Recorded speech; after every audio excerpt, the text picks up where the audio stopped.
talking shit. Yeah. I'll ask you more personal questions. How many toilet paper squares do you use when you go to a number 2? Ah, wow. I'm always using my hand.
Welcome to WRLDS TV. We are streaming live from the Stockholm studio at our usual time of Friday, 3 o'clock, Swedish time. Today, we're going to show you a special video that is sent from one of our fans out in the UK. And we have a special guest on the show. His name is Michael Leonard. He is the CEO and founder of Venue. It's a box office platform, a new startup in Stockholm that is going to challenge the future of music tech. So we're going to talk a bit about some of his premonitions for the future of music tech. We're also going to talk about the platform that is going to be released on October 10th, Wednesday. And we're also going to talk about biohacking. If you don't know what that is, we're going to go into a bit of detail about that soon. That's his face up there. You can also win a ball. So if you have any questions or comments for today's show, simply type them into Facebook, Twitch, or YouTube, and we will answer at the end of the show. Keep watching, and everyone who comments or asks a question will go into the draw to win a ball. We'll announce it at the end of the show. Christian is in the control room today. Right now, I should say. He will be joining us on the couch very soon. But for now, I want to welcome Michael. Woo! Hello. Welcome, welcome, Hello, welcome. everyone. Hello, everyone. Thanks for having me. Welcome. How are you doing? I'm doing great. Are you stressed? You're about to launch a platform. Yes. Yeah, I'm super stressed, actually. It's been like 3 years of my life. 3 years of your life? Yeah. Every single living moment of my life thinking and trying to make this happen. Who are you? I'm a cyborg. You're a cyborg. Yeah, as you're gonna find out soon, and all the viewers are gonna find out soon. Yeah, exactly. I'm a bit nervous. We've only had humans on the show so far, so this is a very special moment for us. Even as a tech company, this is a rare opportunity. Yeah. So thank you. Thank you. From the future and the past. So, who is on the screen right now? You sent me this picture. That's actually Iggy Pop from back in the days when he was in the band called Stooges. Okay. I really love that picture. Honestly, I was looking for when all the startups are usually putting up pitch decks and they're trying to kind of tell the story in pictures also about the companies or what they are doing. And I was looking for a picture of like old picture of the concert, some kind of black and white. And actually, I stumbled across this one and kind of described everything what we like. What rock and roll is all about, and I loved it. What rock and roll is all about. So I see a shirtless man with a lot of confidence, tight ass, a lot of fans, and everything's in black and white, of course. Exactly. Of course, and therefore it's timeless. And this is you. This is your baby. That's my baby. That's not my babies. That's actually my Disclaimer. artist. Yeah, that's actually my artist. Yeah, but that's actually the logo of my baby, soon to be launched. Amazing. We're going to talk a bit about that soon because we want to go really in deep. But I have to ask you about this because when we met, I asked for your contact details.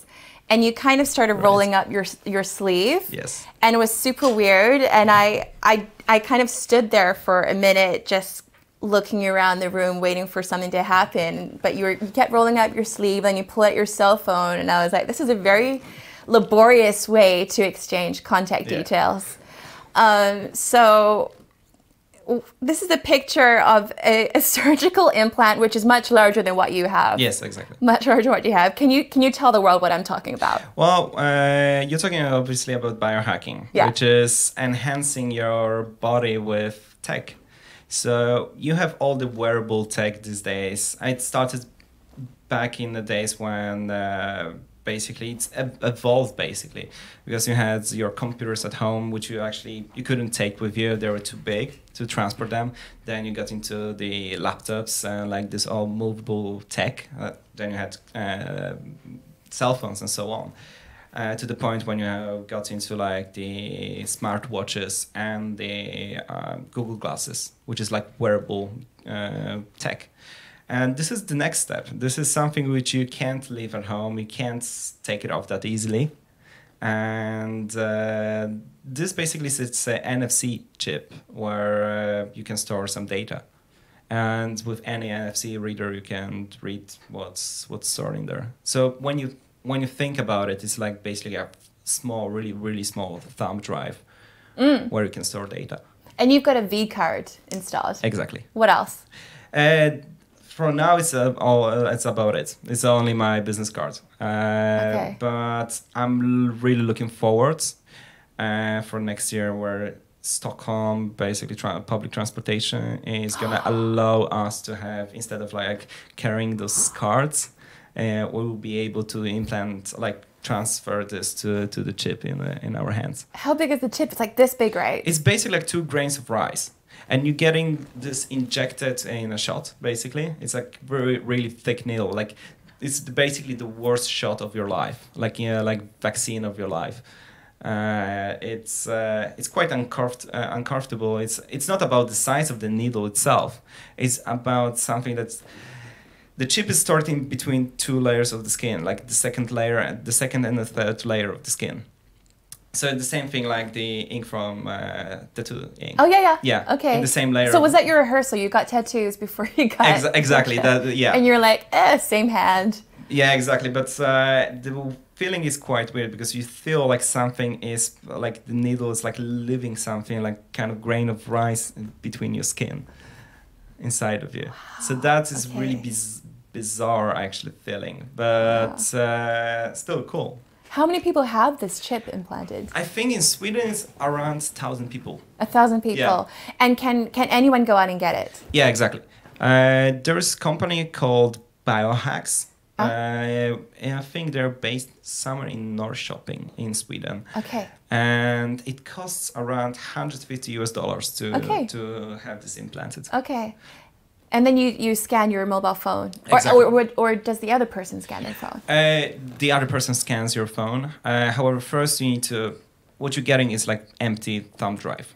in your hand. Okay. So first you need to download some information onto it.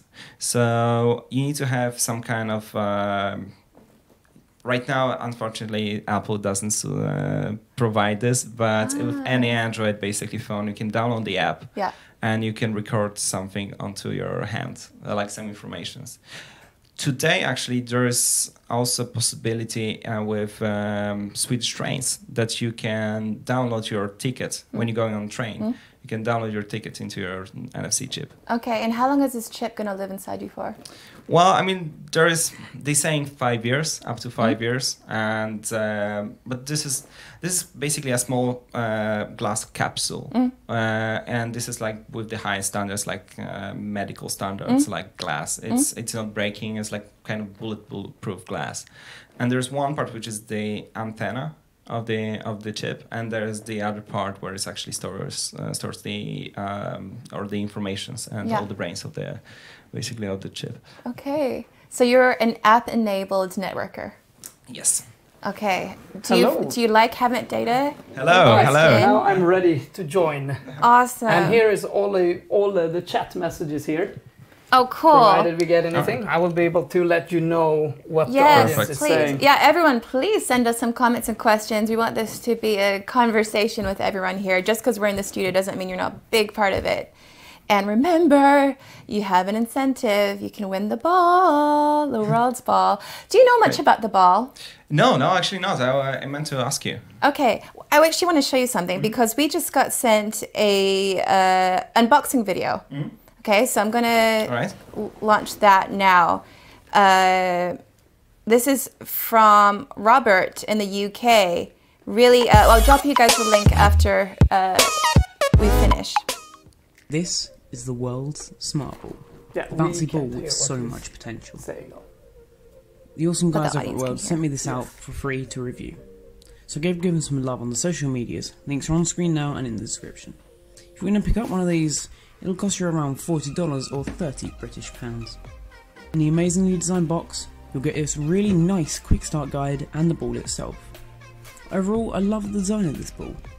It's fun, fresh, it has character, mine's called Terry by the way, and most importantly, bounces incredibly well. I was expecting the ball to be rather squishy, like it was made out of some foam, but in fact, it's made of a much more durable plastic that safely encases the board and batteries while retaining the satisfying bounciness of a rubber ball. The tech inside the ball is simple. It communicates with your phone using BLE or Bluetooth Low Energy, alongside a small battery that will allow the ball to last for about 6 months. Unfortunately, after this time, you won't be able to replace the batteries in it, so you will lose their smart features, as there's no way to actually get into the internals without breaking the ball. Currently, there are only 3 games available for Android and 2 for iOS. I'll give you a rundown of all 3 quickly here. United, a fun selection of minigames to be played with your friends that show off some of the capabilities of the ball, like the game Bounce, that sees who can bounce the ball the highest, or Bomb, where you throw it between you and a friend before it explodes. These games are great, but only really if you have friends. Don't try and play it by yourself, that's just a little bit sad. Squish is a fun game that surrounds the childish yet no less amusing sound of farting. Simply choose the food you the ball to create the fart sound.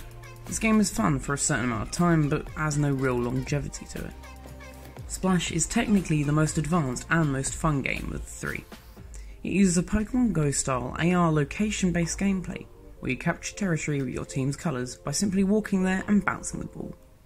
This is pretty fun and I can see the potential, though if there aren't any other players in your area, this can get boring very quickly. But the games are only half the story with this ball. Developers have released a rather extensive SDK for iOS, Android and Unity. This is to allow developers big or small to create experiences for the ball, and this is where the potential really lies. So who is this toy for exactly? Well, I'd say anyone and everyone. It's great for getting kids and adults outside and playing together again. So how would I rate this ball in its current state? I love it. The potential it holds for developers is amazing. You'll also have great fun with the product in its current state. Granted, you may get a little bored of its 3 current games, that's Robert. But with more to come and the sheer simplicity of its concept, this bouncy ball will keep you and your friends entertained for a good while. The Nintendo Switch. Cool. And we will share the link to that video, and also so you two can hear on Facebook, Twitter, Instagram after the show. And now we can review the review. This is awesome. Oh, that's cool. It's a pretty great review, and obviously it was audio-less, but man, that's some serious work you put into that. Yeah, really good job. Very professional. Yeah, I like it. Well done, Robert. Very done. Nice, Robert. Yeah, good. Good. So the world's ball. That you guys can win is a smart ball that connects to your mobile phone via Bluetooth. Okay. So your chip is kind of like, you're kind of like the personification of worlds. Oh, that's good. You're like a living world's ball. Ah, cool. Yeah. I'm trying to lose some weight. Actually, I think we could. You're not that. I mean, not visually. I mean, we could probably install a world's chip. Yeah. And it's not that big. It's going to be bigger though. It's going to be a little bit more. It might be. It might be 11 grains of rice. All right. I mean, I've seen people actually. They doing all kinds of weird body modification. Like they have like those piercings, which are actually implemented inside. So they're stretching the skin, let's say, on their hands in a certain way that actually looks actually exactly this. Like that, right? Yeah. We could. I mean, like.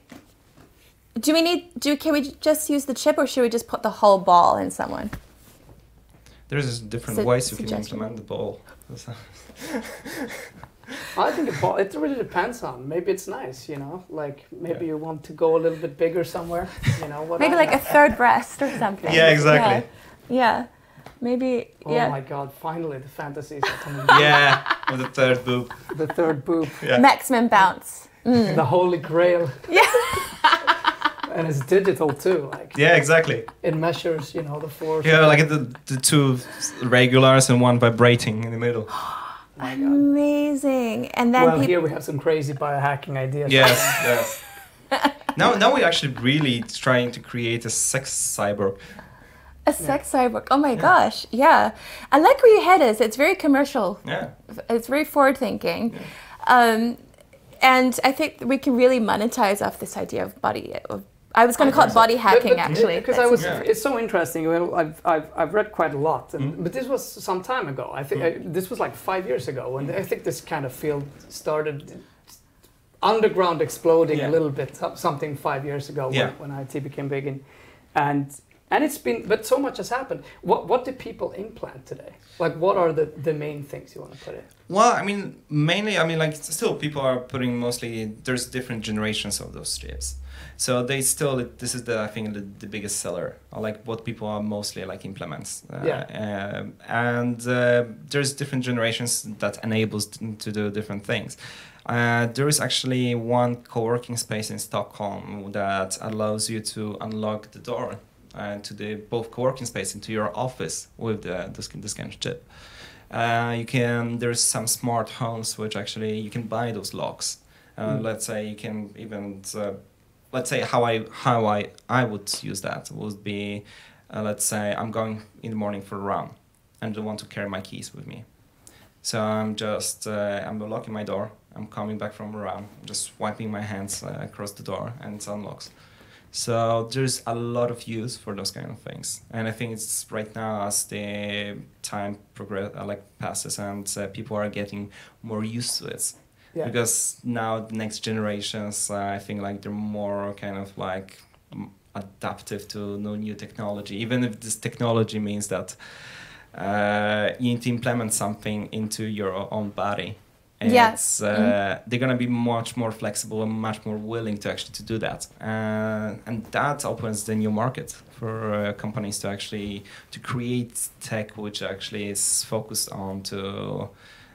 Let's say company unlocking the doors with the chip implemented in your hands, or even like when government-run organizations like SL or like public transportation is considering opening their NFC cards for you to be able to download this into your hands. So that's quite cool. How does this connect with Venue? How does that connect with Venue? Does it? Could it? Well, I mean, I can try to sell Venue saying that we're really forward thinking. So they are the chips, which actually people are implementing to themselves. When do you think everyone will have a chip? I think it's gonna take some time, because I think that's the technology might be already be there. We just don't know about it. But at least there's a few companies I know that are working on trying to figure out how your brain works and reading out from your brain, so we can be actually able to implement the chip inside of your brain that actually is going to replace your cell phone, it's going to replace your computer. You're going to just see everything, like all the messages. You can browse the web just closing your eyes and browsing the web, or communicating with someone just with using your brain waves.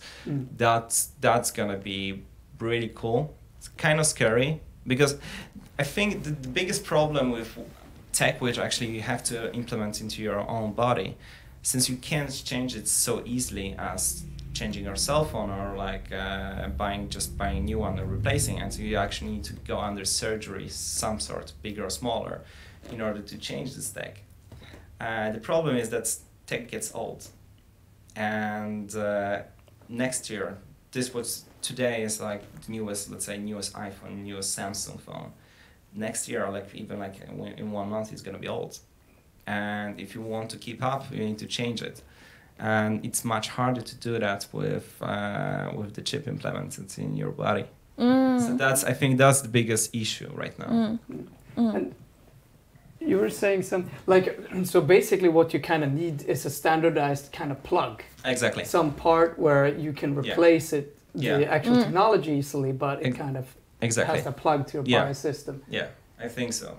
I really see this as that's gonna be one more step before we actually gonna go into like totally virtual world where you can't tell, because if we're gonna figure out how your brain waves, like how your brain acts, because this is what makes you. You can basically swap your brain with any other body if that would be possible, and your personality and everything what makes you, it's gonna stay in your brain.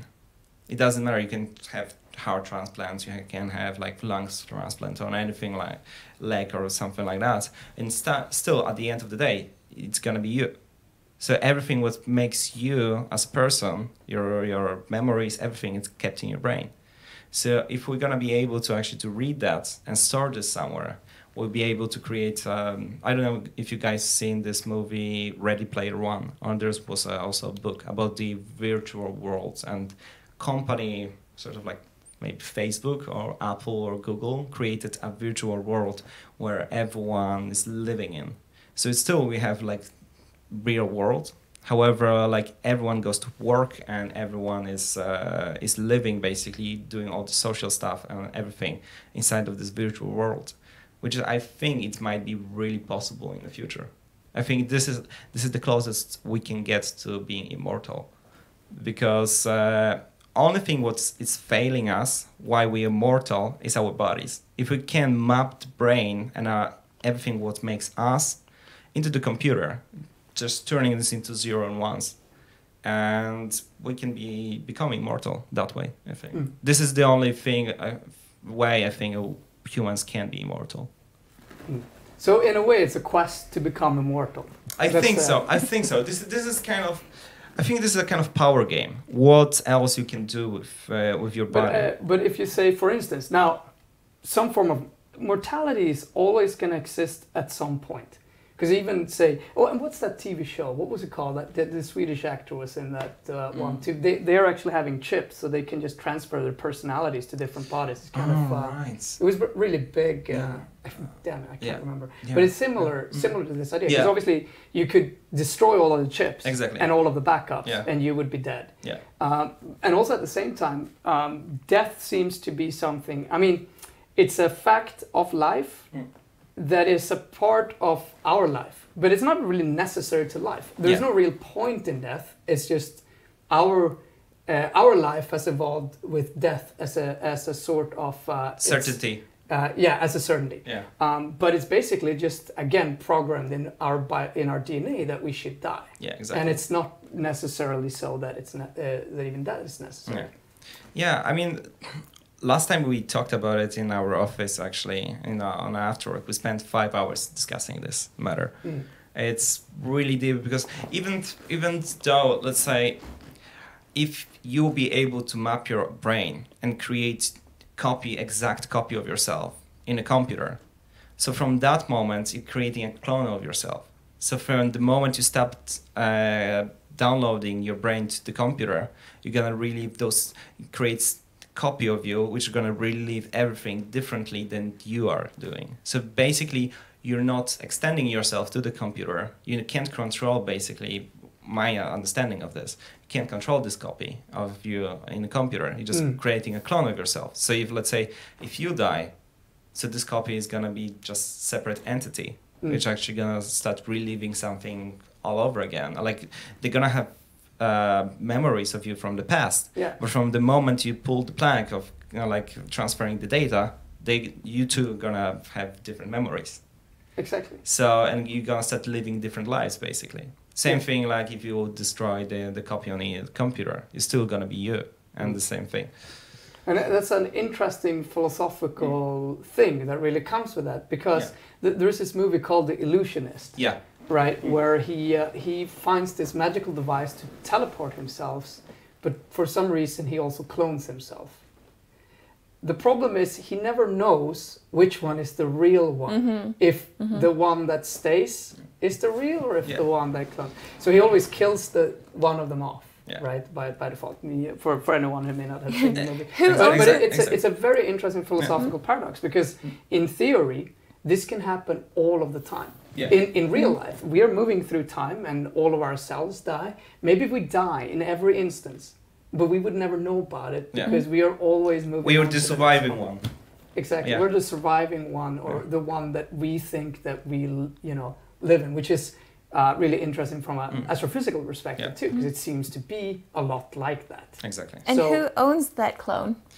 Well, I mean, like, I think no one really owns that clone. I mean, like, I'm sure that if that would be provided by friends from Facebook or Google, it's gonna be them start owning you, because that also creates a new kind of possibilities for those companies, because then there is no really laws governing the internet, like kind of like this. If someone would create an internet world, like web world when there will be no laws to govern, because it's not real. So then the question is, if you're gonna kill someone in this virtual world, if it's gonna become, are you guilty? Like, kind of, is it a crime really? Because let's say right now we can play on Twitch, we can play multiplayer. We can play a Battlefield or a Counter-Strike, and I can kill you, but it's not a crime to do that. It's a game, right? Yeah.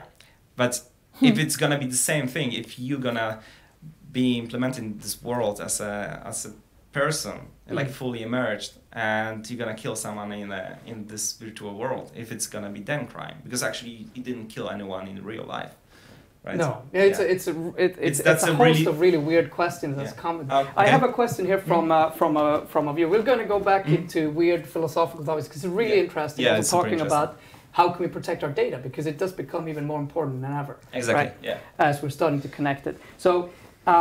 Michael, Thomas Ochman is asking, Michael, tell us about your journey building the venue platform. What were your hardships, and what was smoother than you expected? Wow, that's why it took me 3 years basically to build the platform, to start the business. I'm not a tech guy. I mean, like, I'm not from developer point of view. I'm not I can't code myself. I'm from the music industry. I'm tech geek. But I can't write a single line of code. So obviously I had to find someone who can do that. And that was the longest and really the greatest journey I've ever had. Because basically right now, the team of developers who are developing right now, they're the one which actually had the first positive experience I had with developers ever. Because it's also the third team who tries to develop the platform. I had one guy before who I had one meeting with him where I explained, I think, like everything what I could about how the platform should look like, what we should like, where we're heading, what's the reason for that, and so on. Then he hadn't contacted me for like 3 months. And we had the launch party like a year ago, where I planned everything, and I was thinking like, okay, this is kind of my friend, so and he understands what I'm doing, so probably he's not gonna screw me up. So I got to see the first version of the platform a year ago, 5 hours before the party starts. And then I quickly realized that I've never done this before, so I realized that I can't launch this. I can't show anyone this. It was not ready. It was far from ready. You're launching on October 10th. Yeah. What's going on this time? This time it's a soft launch. We launching with the 5 campaigns already made. So there will be 5 artists trying to book the shows in Stockholm. So we're starting with something, but there will be no crazy party this time. Okay. You should tell us about the platform itself, actually. All right. Well, so... This is venue.show, by the way. Venue.show. If you're watching, please head over to that site and listen in. All right. So the platform itself, what we're trying to do is trying to help the artists to raise the funding to create their own shows. We want them to be more independent and be able to take charge into building the shows, to creating the shows.